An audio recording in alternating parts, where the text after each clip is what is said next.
Hump Day! Yeah! It's another Wednesday edition of the Ellen Carrington Show. Since I am heading back to Florida for a weekend, what looks like right now to be the second week of September, I thought it would be appropriate to do a special theme around the Sunshine State for today's episode. So we're going to talk about some things in Florida today. And what a storm last night in the Tampa Bay area. I saw several amazing photographs on Facebook of clouds, rain, and even a double rainbow taken by both readers and staff members of the Tampa Tribune,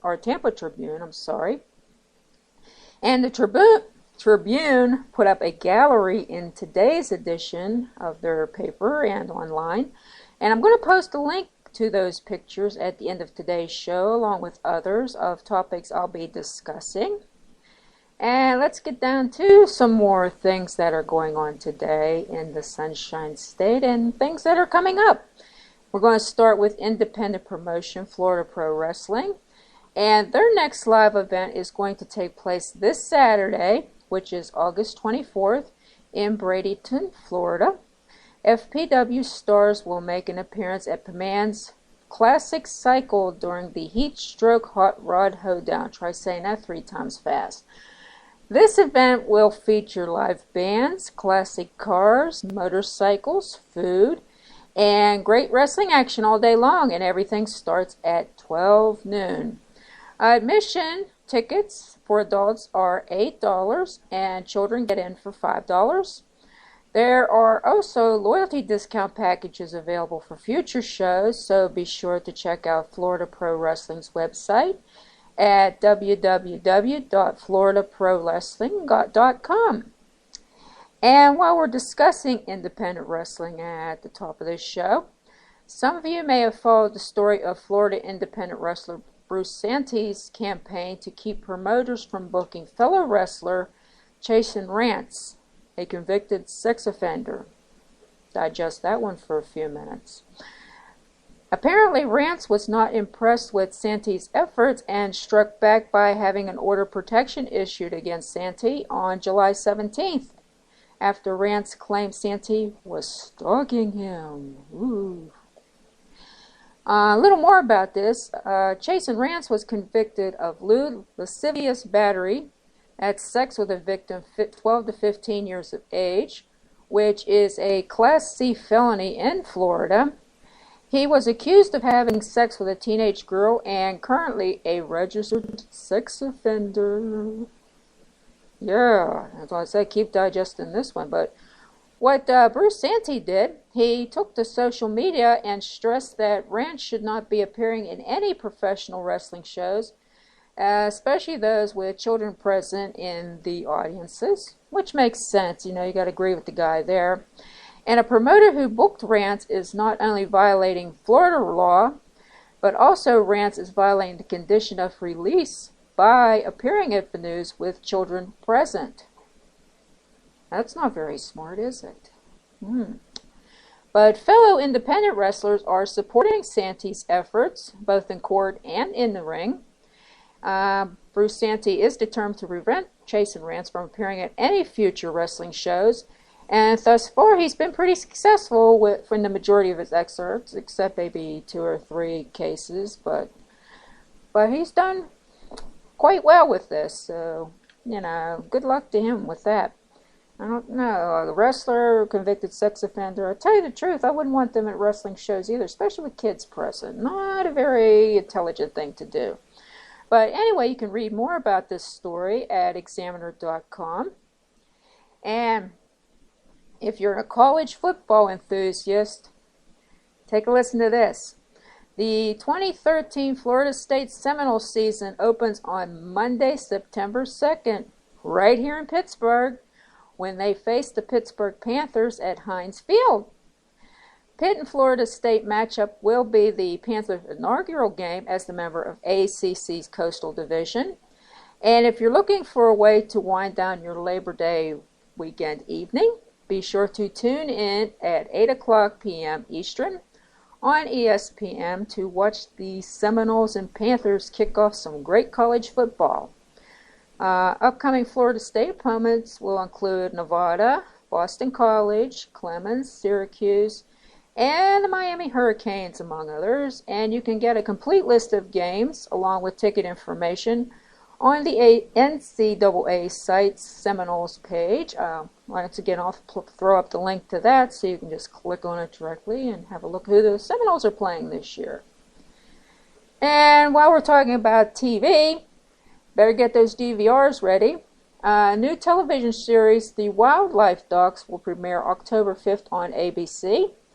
The show will take a look behind the scenes at the work of those who care for animals at Tampa's Busch Gardens. This sounds so interesting. I think I'm going to tune into this because, I kind of like animals, and we can go behind the scenes of how these people really take care of them, at places like this. But anyway, the Wildlife Docs will air during the same block of Saturday morning shows such as SeaWorld's Sea Rescue with Sam Champion, with most of Wildlife Docs episodes taking place in the Busch Gardens Animal Care Center. This is the $5 million state-of-the-art facility that opened last year. So this is going to sound pretty good. If you're into animals and you love Busch Gardens, you might want to get up October 5th and take a look at animal docs. I'm sure they'll appreciate it. But if you prefer books to television and sports, you've likely heard the buzz surrounding Alyssa Nutting's debut novel, Tampa. Now, many readers of the sexually explicit satire recognize the mirror image of both her main character, which is 26-year-old teacher Celeste Price, having an affair with one of her students, to the real-life case of Deborah LaFave. Now, LaFave and Nutting both attended Bloomingdale High School, but Nutting stresses the character of her book wasn't inspired by the real-life case at all, nor is Tampa a quote-unquote biopic of an actual human being, despite citing media attention surrounding the LaFave's relationship with a 14-year-old boy, putting the subject of female sexual predators on Nutting's radar. Think about that.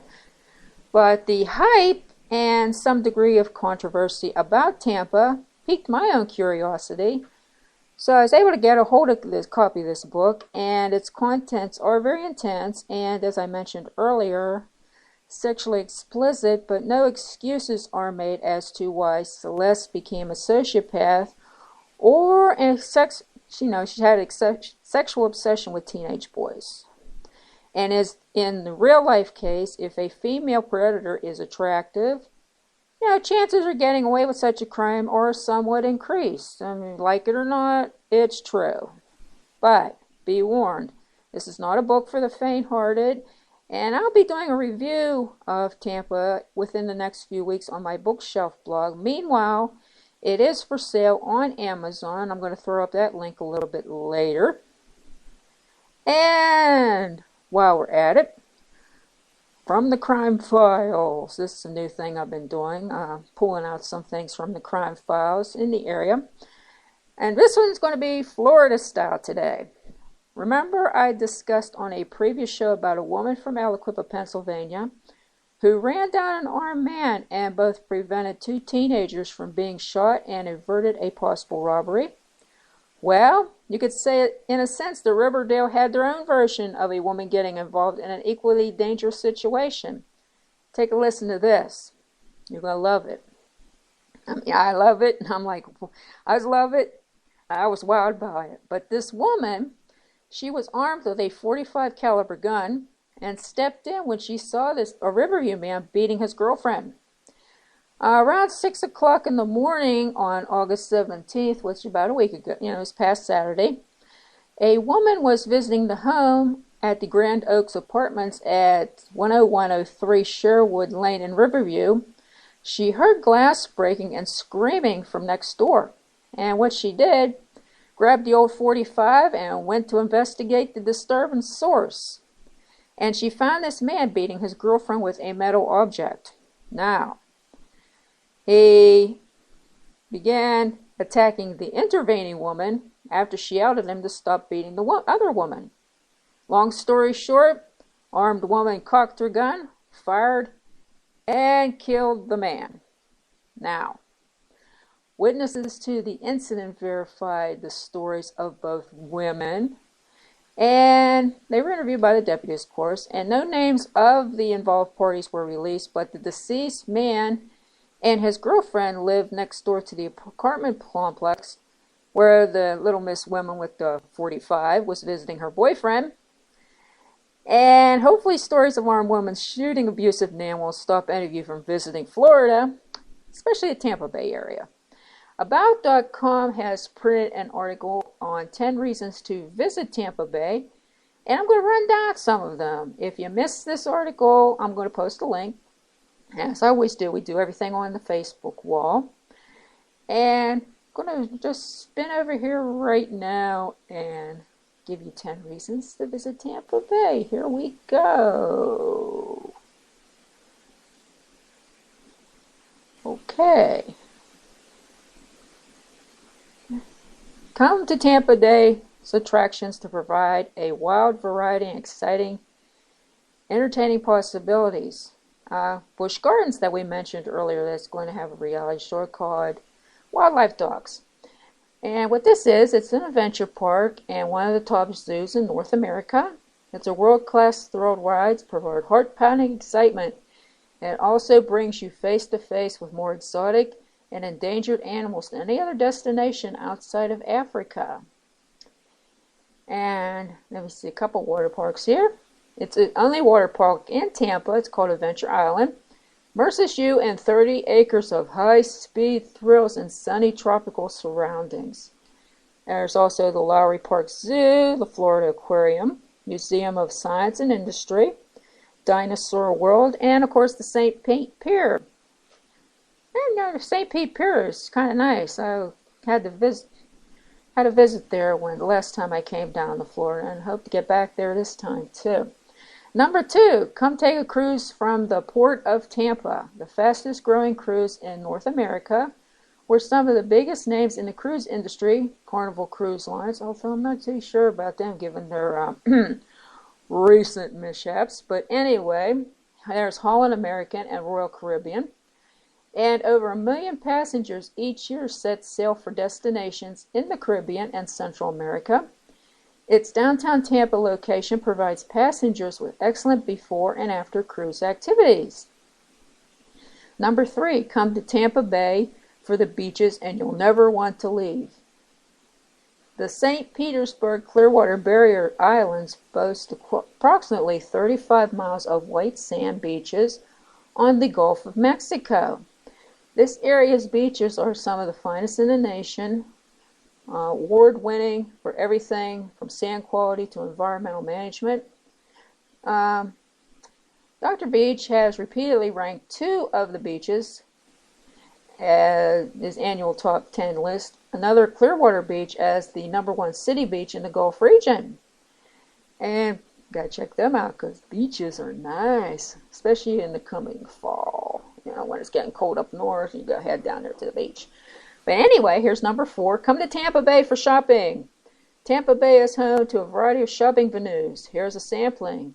International Plaza and Bay Street, Westfield Brandon Shopping Mall, Westfield Citrus Park Shopping Mall, Westfield Countryside Shopping Mall, Johns Pass Village and Boardwalk, Hyde Park Village, and Prime Outlets. You want to take a visit to those, you're in Tampa, want to go shopping. Sounds kind of fun, doesn't it? Especially the holidays coming up in a few months, but I'm not going to think about that just yet. Number 5 reason is come to Tampa Bay to eat at any of the several reputed restaurants. Tampa's historic Columbia restaurant, the oldest restaurant in the state of Florida, and the largest Spanish restaurant in the world, opened in 1905, and the landmark restaurant takes up an entire city block in historic Ybor City. Its award-winning Spanish-Cuban cuisine features all the classics and a phenomenal wine list, more than 850 wines, I should say, and an inventory of 50,000 bottles. That's a lot of wine.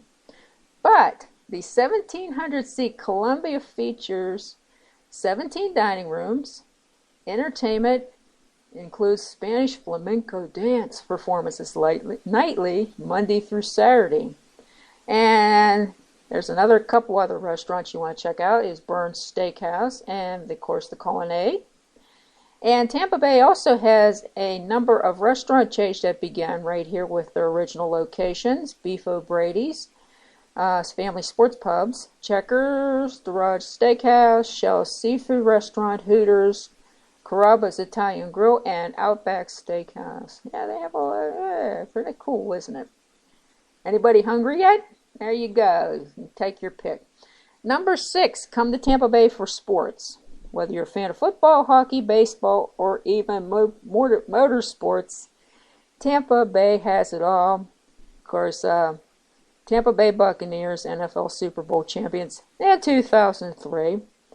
And got Tampa Bay Lightning, which calls Tampa St. Pete Times Forum home.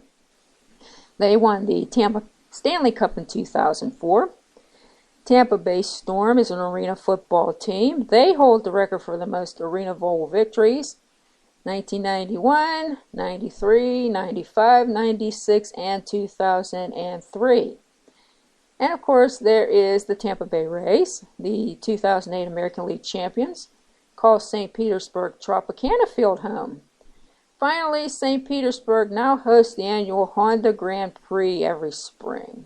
So, we got something for everybody as far as sports go. Whatever, take your pick. Number 7, come to Tampa Bay for a meeting or convention. Number 8, come to Tampa Bay for the festivals. Number 9, come to Tampa Bay for the history. And of course, most of all, come to Tampa Bay for the sunshine. Well, I don't know about those storms last night, but I'd like to think that's part of the rare and few exceptions. But according to the National Weather Service, the sun shines on an average of 361 days a year in Tampa Bay.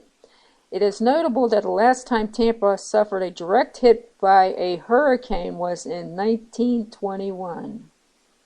Perhaps this should be the number 1 reason to call, but they put it at number 10 instead. But I do have a link to this article in case you missed anything.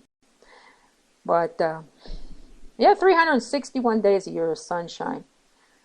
I tell you what, talking about weather and seasons, I was listening to Pittsburgh Dad yesterday, and he's sitting in traffic, and you know how people get when they sit in traffic. They start going a little bit nuts. And the one quote he said while he's sitting in traffic about the seasons is up here about Pittsburgh, is saying, winter, more winter, construction, and stink bugs. I loved it.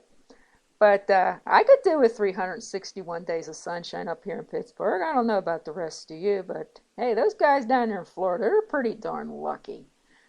But what I'd like to do, we got a little bit of time left, go look on Tampa Bay's Craigslist, see what they have to offer today. And this should be fun.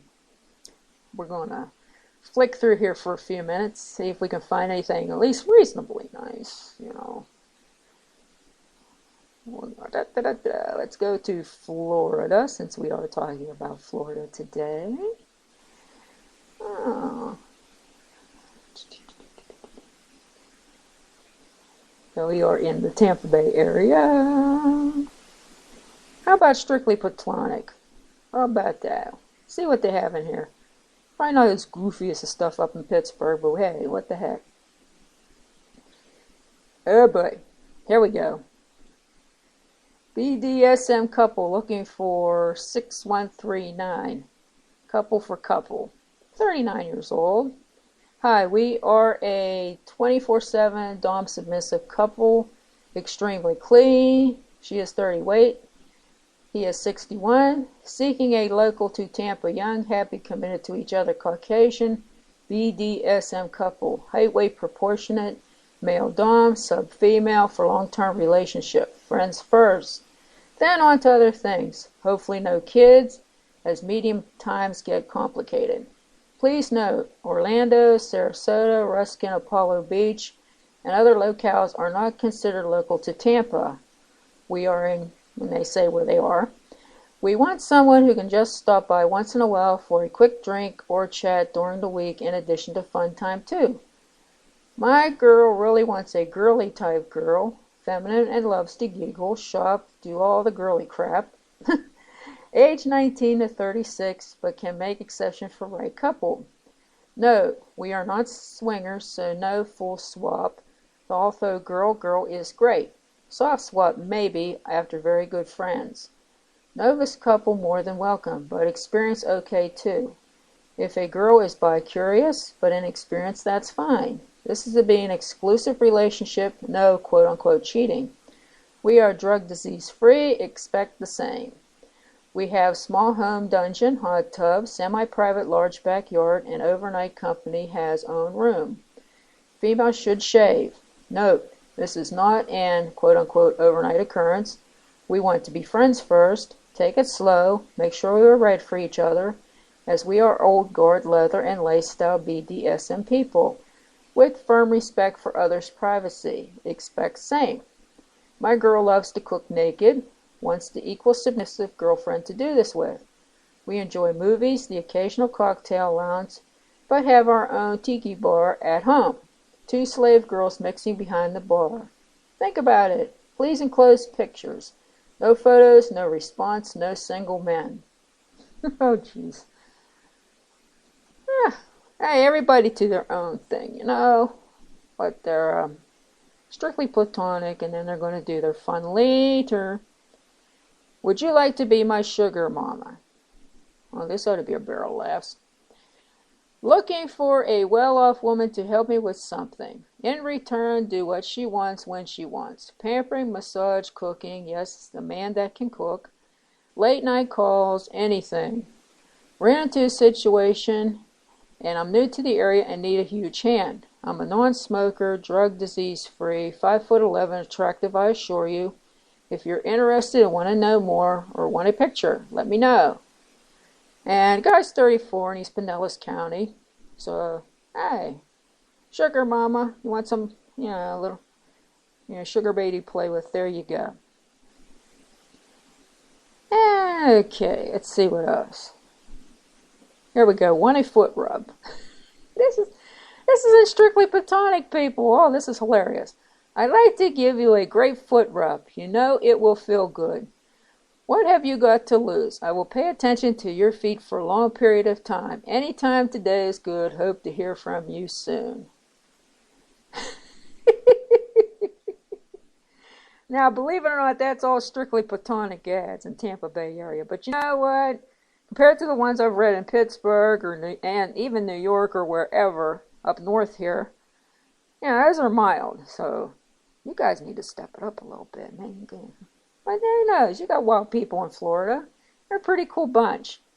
But looking at the clock here, we are running out of time once again for this week. And I'd like to thank everybody today for listening to another special edition of the show. And the show will be back next week, pending any changes, of course. Next Wednesday, of course, August 28th, the last week of August, right before Labor Day weekend. But be back here, 2 o'clock. And hope you have a safe and happy week. And take good care of yourselves. Don't do anything I wouldn't do. Have a good day.